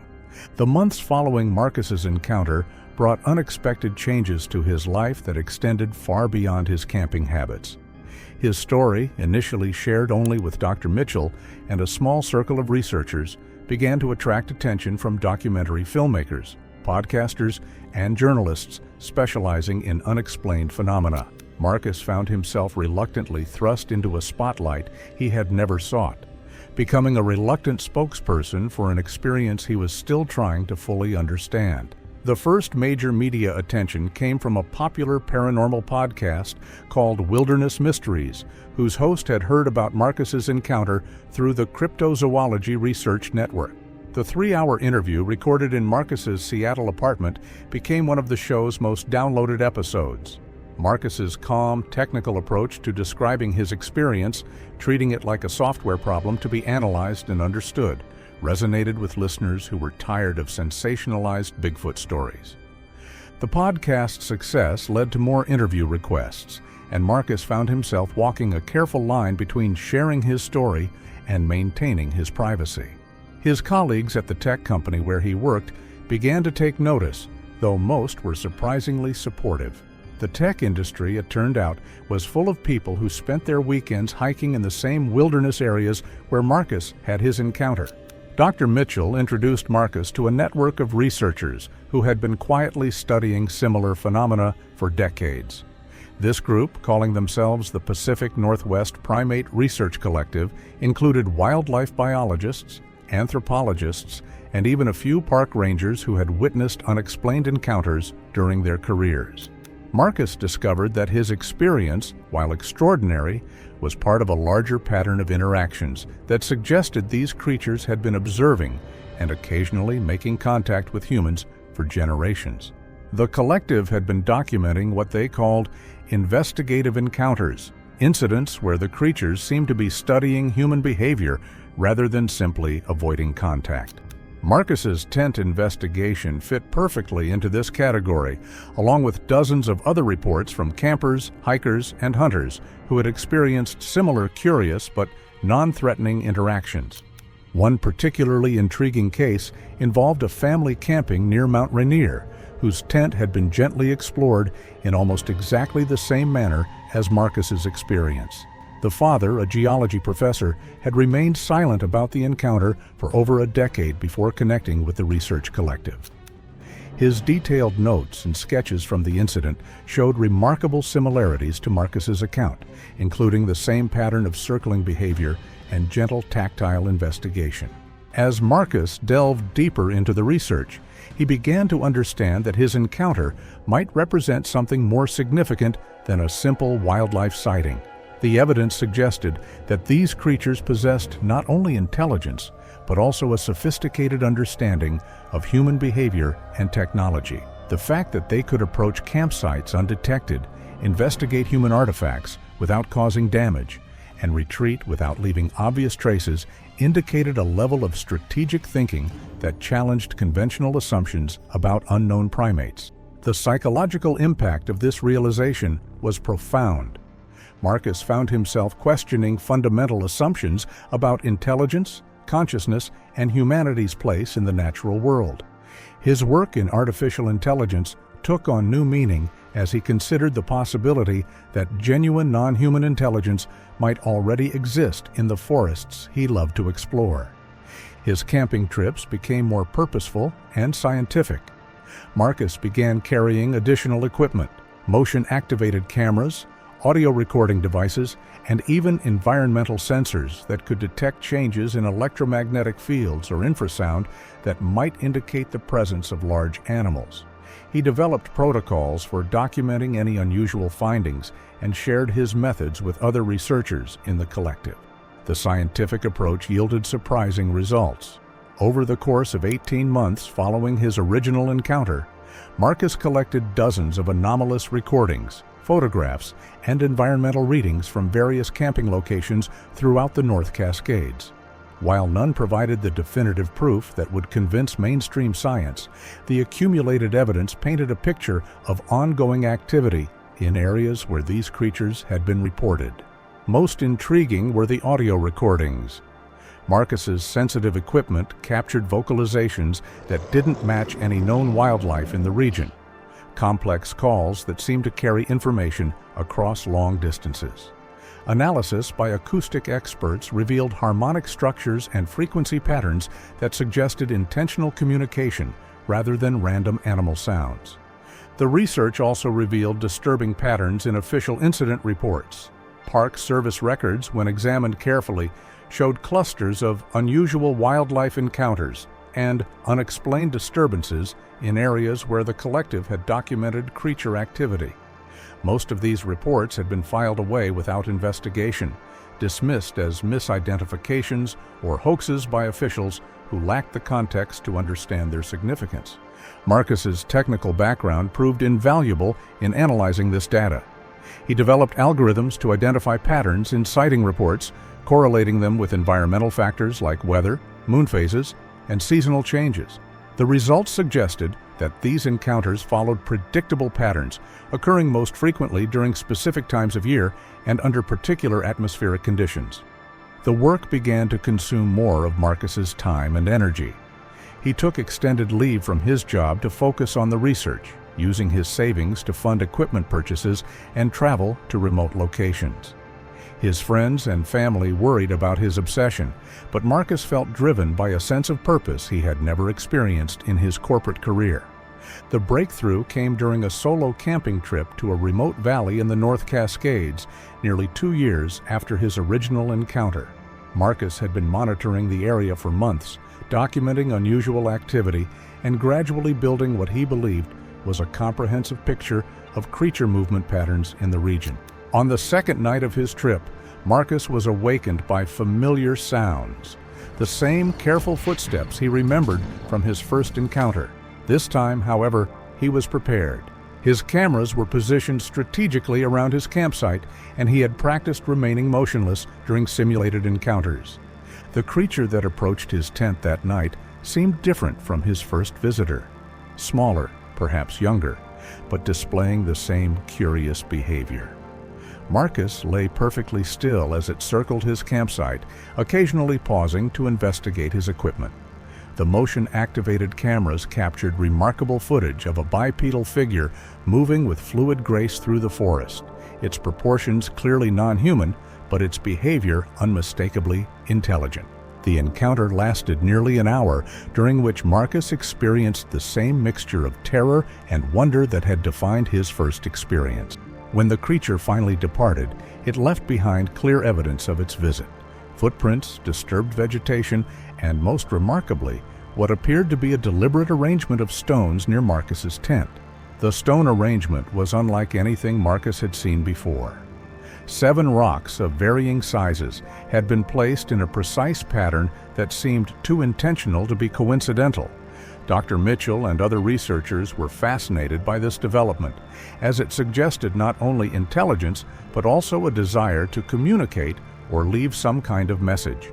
Analysis of the footage from that night provided the clearest images of these creatures ever captured. The video showed anatomical details that confirmed their primate nature while highlighting features that didn't match any known species. Most significantly, the creature's behavior demonstrated problem-solving abilities and environmental awareness that indicated a level of intelligence comparable to early hominids. Marcus's second encounter marked a turning point in the research collective's work. The quality of evidence he had gathered, combined with similar findings from other researchers, began to attract attention from mainstream scientists who had previously dismissed Bigfoot research as pseudoscience. A small but growing number of primatologists, anthropologists, and wildlife biologists began to acknowledge that the accumulated evidence deserved serious scientific investigation. The implications of this shift were profound. If these creatures were real, they represented either an unknown species of primate or possibly a surviving population of archaic hominids that had adapted to life in North America's most remote wilderness areas. Either possibility would revolutionize our understanding of primate evolution and human prehistory. Marcus's journey from skeptical camper to dedicated researcher illustrates how a single extraordinary experience can reshape an entire life. His encounters have contributed to a growing body of evidence that suggests the wilderness of the Pacific Northwest harbors secrets that challenge our most basic assumptions about the natural world. The creatures that visited Marcus's tent remain as mysterious as ever, but their brief interactions with one curious human have opened new avenues of scientific inquiry and reminded us that even in our age of satellite imagery and GPS tracking, the wild places of our world still hold wonders that await discovery.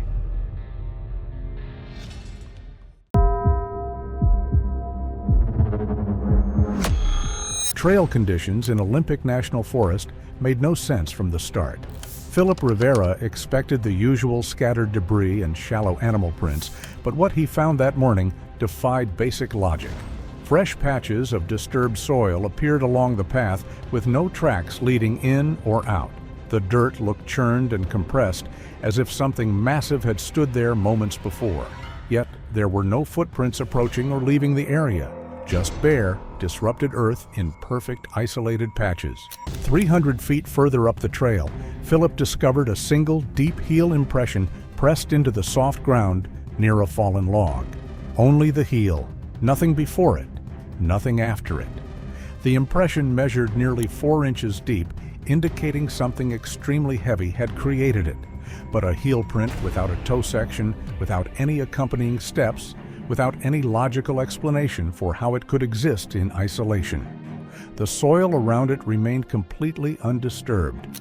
At the 7-foot mark on a massive cedar, a fresh strip of bark had been peeled away. Sap still glistened, the resin smell sharp. The peel began near 7 feet and ran upward another 2 to no claw or tool marks. Just a clean, forceful removal that implied reach and leverage beyond a typical human. Philip noted the height and photo-documented the exposed wood. The first acoustic oddity occurred when Philip stopped to adjust his recording equipment. The moment his footsteps ceased, a single tree knock came from somewhere ahead, not the random crack of falling wood or the sharp snap of a breaking branch. This was deliberate, controlled, a hollow thunk against solid timber that resonated through the forest, but the sound didn't echo normally. Instead of bouncing off the surrounding trees and returning in waves, the knock seemed oddly muffled, as if the terrain swallowed the echo. Philip adjusted his pack strap, the buckle making a distinct metallic click, followed by the whisper of fabric against fabric. A second later, from somewhere in the dense undergrowth to his left, came a rubbing sound. Not quite the same, but close enough to be an attempt at imitation, like something trying to recreate the sound of adjusting straps without understanding what straps were. The timing was too precise to be coincidence. Something was listening, something was trying to copy. Then came the first heavy step, a single, massive footfall behind him on the trail. The impact was solid enough that Philip felt it through his boots. He spun around immediately, his camera ready, but saw nothing. No second step followed, no movement in the brush, no continuation of walking.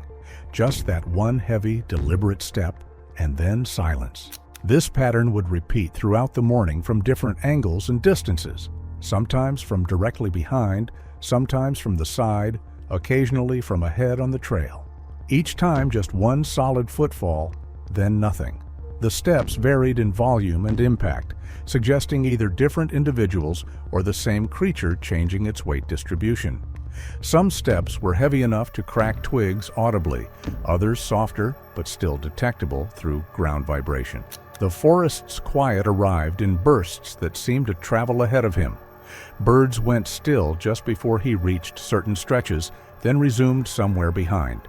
It didn't feel random, but it wasn't perfectly uniform either, pockets of silence that shifted with his path. As he walked forward, these quiet zones moved with him, though not in any measurable pattern. Every time Philip adjusted his gear, whether his backpack, his jacket zipper, or his equipment cases, something in the forest would attempt to replicate the sound. These weren't echoes. The attempted mimicry came from different directions each time, always slightly off in pitch or duration. The attempts grew more accurate over time, first just rough approximations, then closer matches, as if whatever was listening was learning through repetition. Philip's microphone began picking up deep rumbles below normal hearing range. These occurred in short bursts, coinciding with moments when the forest fell completely silent. The rumbles weren't random, but had a pattern to them, like deliberate vocalizations from something with a massive chest cavity. Each burst lasted 2 to 3 seconds, followed by silence, then another burst from a different location.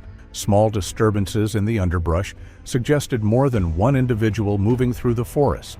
A bush would rustle to the left, and seconds later, another would move to the right, at roughly the same distance from the trail. The movements were too synchronized to be random wildlife, too heavy to be small animals, and too careful to be bear or elk.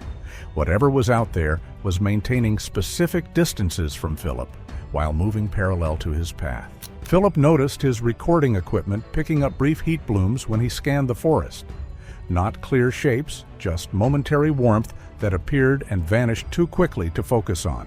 These heat traces appeared between 5 and 8 feet off the ground, consistent with something moving at a height above typical deer or elk. The thermal camera would register movement, Philip would swing toward it, and by the time the camera focused, only residual warmth remained on tree trunks or branches.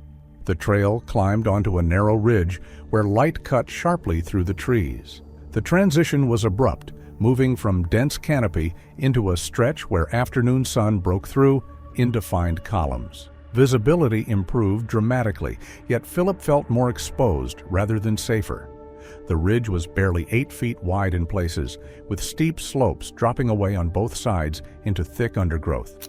As Philip ascended, loose shale slid downslope beneath his boots. The sound was distinct, a cascading rattle of small stones tumbling over each other. Then, seconds later, another slide came from higher up the ridge. The same rattling cascade, but heavier, reacting to weight that wasn't his. Philip stopped moving and listened. The shale above had already settled into silence. A windless rustle came from the crest, where a section of manzanita swayed without any corresponding movement in the surrounding brush. The motion was isolated deliberate as if something had brushed against just that one cluster of branches. Then small stones rolled in a straight line toward him, not scattered randomly, but following a precise downhill path. They weren't thrown with force, but dislodged, pushed loose by something moving along the ridgeline above. Near the top, something shifted between two tree trunks. Philip caught it in his peripheral vision, a brief interruption of light where shadow should have been. He snapped his head toward the movement, camera already rising, but whatever had been there was gone. The space between the trunks was empty, yet the quality of light seemed wrong, as if it was still recovering from an obstruction. On the crest, disturbed needles formed a broad, irregular oval in the soil. The depression was recent, the needles still springy rather than compressed, flat by time. Whatever had created the disturbance had been large and had rested there long enough to leave a clear impression. The surrounding ground showed no approach or departure tracks, just this single flattened area. Then a deep single huff carried a downslope. Not quite a grunt, not quite a breath, but something between the two. The sound had weight to it, a forceful expulsion of air from something with lung capacity far exceeding human scale. A pause followed, complete stillness on the ridge. Then one pebble came skipping through the brush downslope, bouncing twice before coming to rest near Philip's boot. The forest opened into a natural depression where the trail descended toward a creek. Philip knew this area from previous recording sessions, but something felt wrong with the acoustics. His footsteps, which should have carried off the surrounding slopes, fell dead the moment they left his boots. Each step created sound that seemed to stop at his feet, rather than propagating outward through the space. The trail curved into a tight switchback carved between two thick cedar trunks. Visibility dropped to only a few feet as the path folded back on itself. The cedars created natural walls on both sides, their massive trunks blocking any view of what might be approaching from either direction. As Philip rounded the bend, a sudden rush of air brushed past his right side, fast, directional, and too cold to be body heat, yet too narrow to be wind. The movement stirred loose moss hanging from an overhead branch, sending a strip of it drifting downward like ash. Philip swung the camera toward the bend he'd just passed, his heart rate spiking. The viewfinder showed only stillness, the empty trail behind him, the cedars standing silent. But on the trail surface behind him, fine dust had been pushed aside in a curved line. The mark followed the inner edge of the switchback, like something large had brushed past its speed, hugging the inside of the turn to stay out of sight. Ahead of him, a branch swayed at head height. 7 or 8 feet up, it rocked once, slowly, as if recovering from pressure. No other vegetation moved with it, and there was no breeze strong enough to single out one branch. The movement was wrong, isolated, deliberate. A faint, earthy odor lingered in the air, wet soil, crushed ferns, and something musky underneath. The smell wasn't unpleasant exactly, but unfamiliar. Animal, but unlike anything Philip had encountered in years of field work. Philip tightened his grip on the camera. The switchback felt claustrophobic now, oppressive. The realization hit him that something had used the tight turn to slip around him unseen, passing within feet, while the cedars blocked his line of sight. Whatever was out here knew the terrain better than he did. Even his own breathing sounded muffled as he stepped deeper into the depression. The acoustic deadness intensified with each step downward, as if he was descending into a space that absorbed sound rather than reflected it. When he tossed small stones into the creek below as a test, the splashes seemed delayed, arriving a fraction of a second too late. Worse, the sounds came from the wrong direction, displaced from where he'd aimed the throws. This area created an unsettling sensory experience that went beyond simple acoustics. Without the normal feedback of echoes and ambient reflection, Philip felt isolated in a way that had nothing to do with being alone. His equipment showed reduced sound reflections compared to what the terrain should produce. The depression's shape should have created natural amplification, but instead, it was functioning like an anechoic chamber. Normal forest acoustics simply weren't functioning as expected in this depression, and Philip had no explanation for why. Two distinct movement patterns emerged from the surrounding forest. On the left slope, heavy heel-first impacts suggested something large descending toward his position. Each step pressed deep into the soft earth with considerable weight behind it. But on the right side, the steps were different, softer, more controlled, with less weight behind them, either a smaller individual or the same type of creature moving with deliberate caution. The two patterns maintained parallel paths, descending at the same rate, but with distinctly different gaits. Occasional sounds from positions between them hinted at a possible third presence, though this was never clearly confirmed.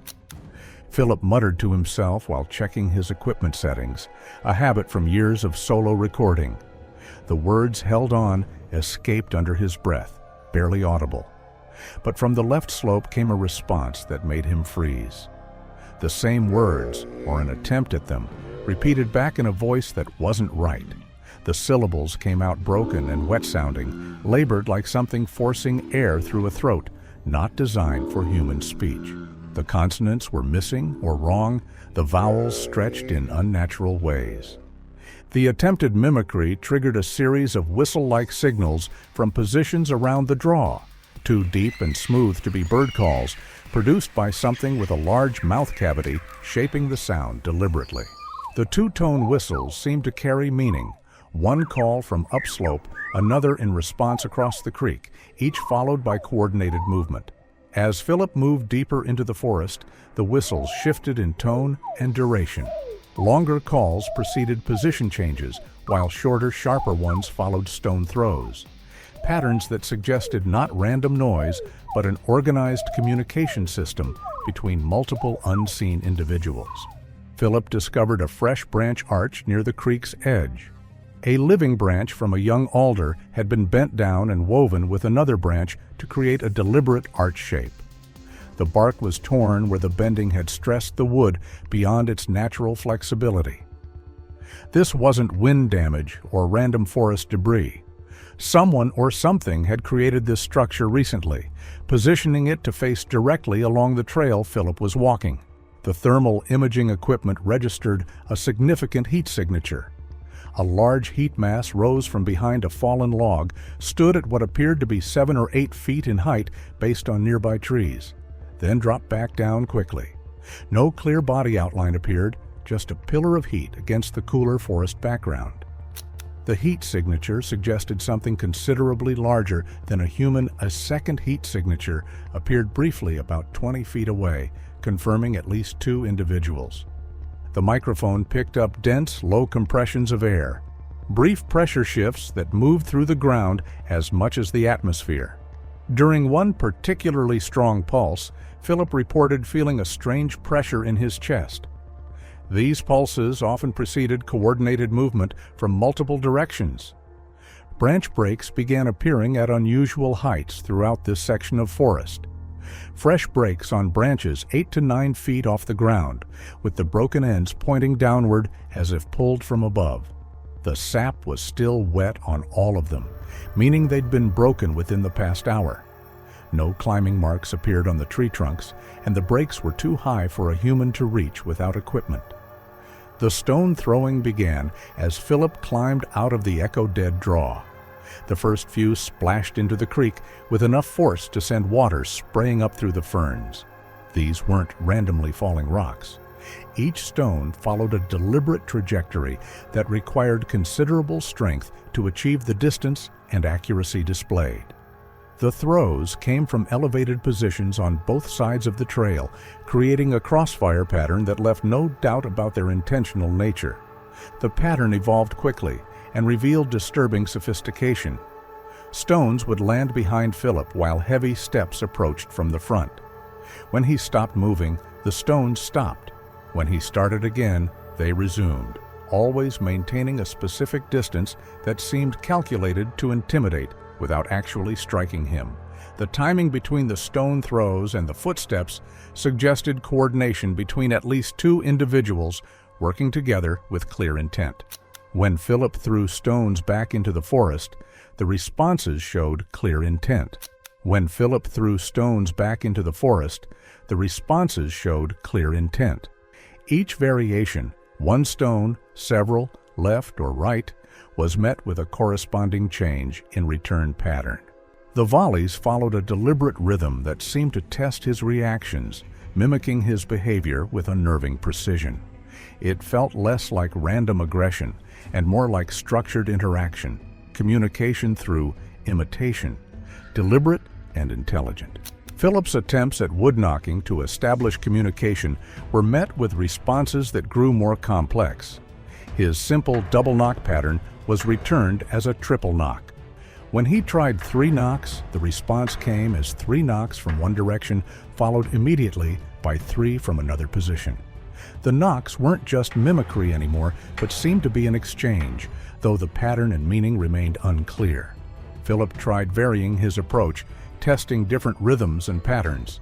He knocked slowly, deliberately, hoping to signal peaceful intent. The forest answered with rapid-fire knocks from multiple positions, overwhelming his simple attempts. He tried matching their patterns, repeating what they gave him. Sometimes this worked, resulting in what felt like acknowledgement. Other times, the knocks would stop entirely, as if he'd said something wrong in a language he didn't speak. His verbal attempts at communication became more frequent as the stone throwing intensified. He called out that he meant no harm, that he was just recording. His voice sounded small and inadequate against the backdrop of coordinated movements and deliberate sounds coming from the forest. The recordings captured the shift in his tone over time, from curious to concerned, from concerned to openly fearful. Brush movement became more obvious as the creatures seemed to grow bolder or more agitated. Whole sections of salmonberry and devil's club would sway as something large pushed through. The movement would start high, around 7 or 8 feet, then sometimes drop lower, around 4 feet, as if the creature was changing its posture while moving. This happened too quickly to be 2 separate individuals passing through the same spot. The forest stalking behavior intensified as Philip entered denser old-growth timber. The steps following him began matching his pace exactly. When he slowed to navigate a fallen tree, the steps slowed. When he sped up on a clear trail, the steps sped up too, maintaining perfect synchronization. This wasn't just following anymore, but deliberate mimicry of his movement pattern. Heavy breathing hit Philip's microphone directly, so close proximity caused distortion in the recording. The exhale was deep and wet-sounding, like air passing through a much larger chest cavity than any human possessed. The sound came from directly behind him, perhaps 10 feet at most. When Philip spun around, he saw nothing, but branches were still swaying at about 7 feet off the ground, where something had just passed.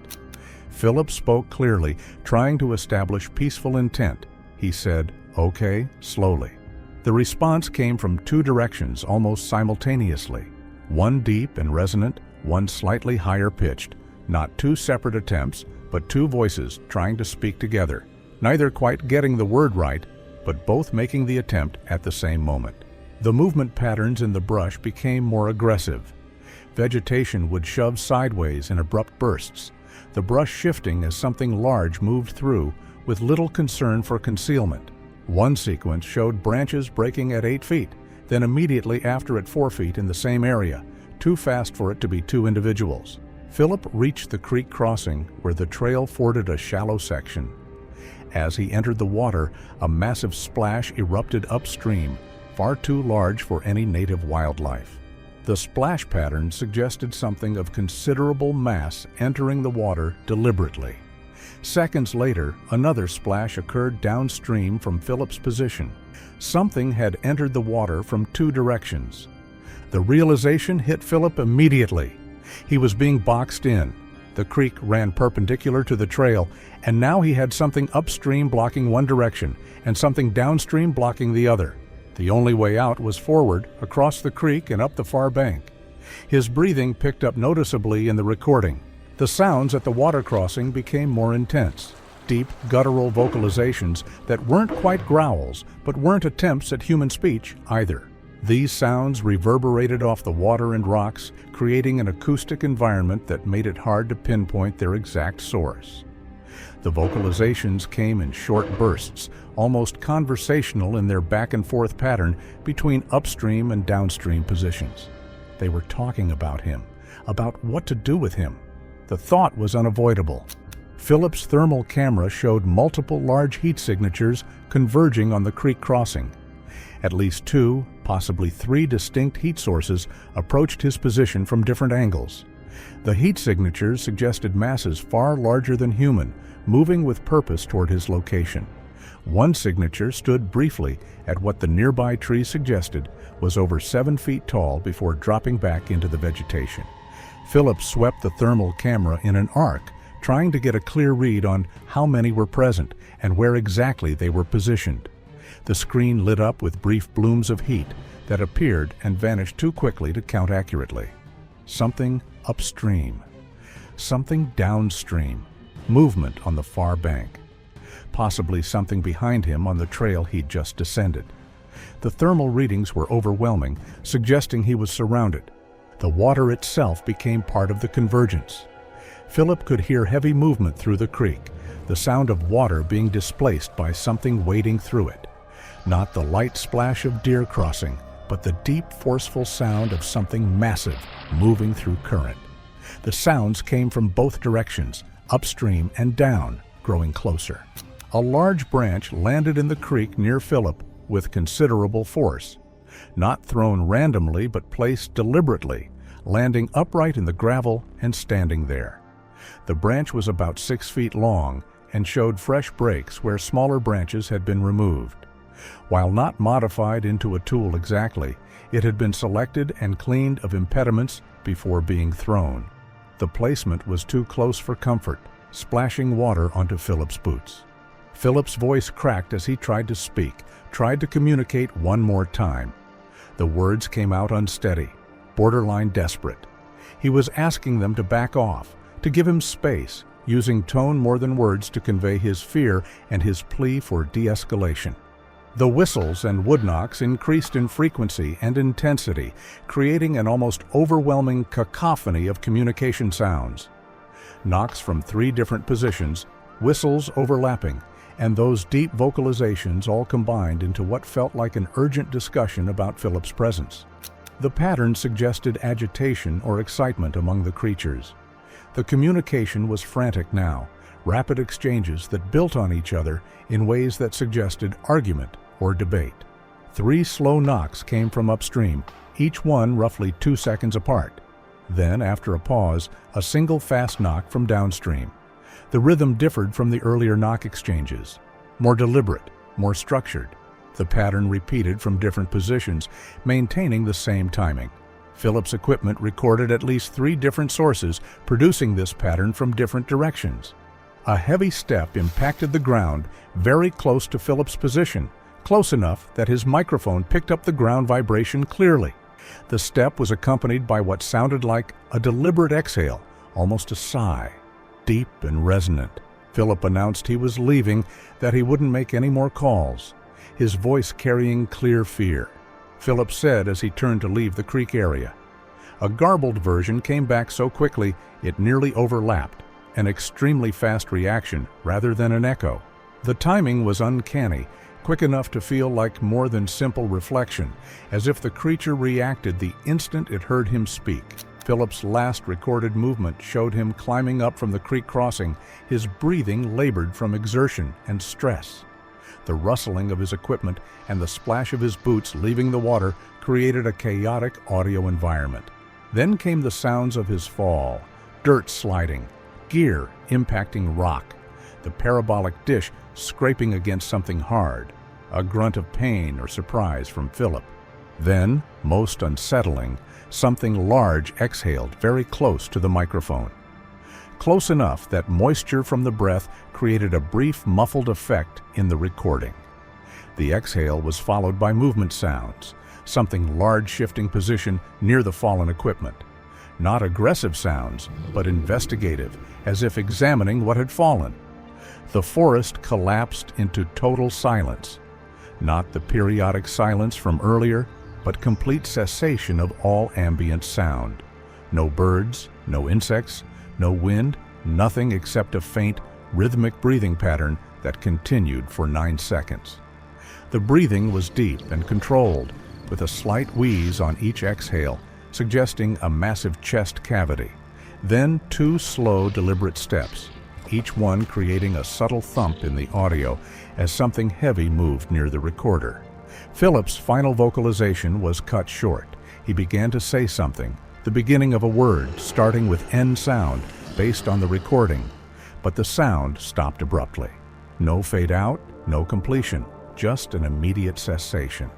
The equipment continued recording for another 27 minutes, capturing only forest ambience, slowly returning to normal, bird calls resuming, wind picking up through the trees. Thanks for watching. Want to watch more? Click on your screen now.